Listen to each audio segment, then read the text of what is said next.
শোনো, এই ধরাধামে তোমাকে কেউ ভালোবাসে না। সব সময় এটা মনে রাখবে। তোমার সবাই সবসময় ক্ষতি চায়। ডাক্তার ডাক্তার কিছুতেই চাইবে না তুমি তাড়াতাড়ি সুস্থ হয়ে ওঠো, কারণ পেশেন্ট যদি না থাকে তাহলে টাকাটা আসবে কোথা থেকে? হসপিটালে পাঠাবে কি করে? কত টেস্ট করাবে কি করে?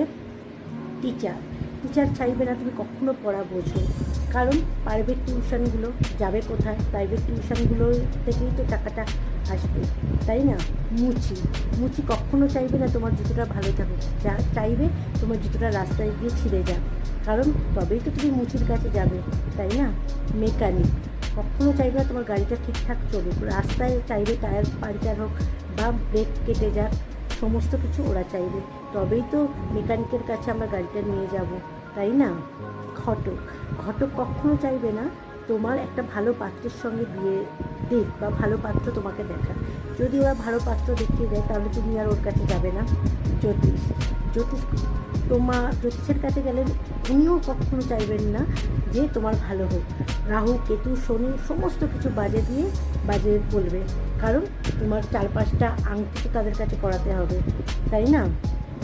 একমাত্র মনে রাখবে, একমাত্র চোরই একমাত্র এমন জন যে আমাদের অলওয়েজ সবসময় ভালোবাসে।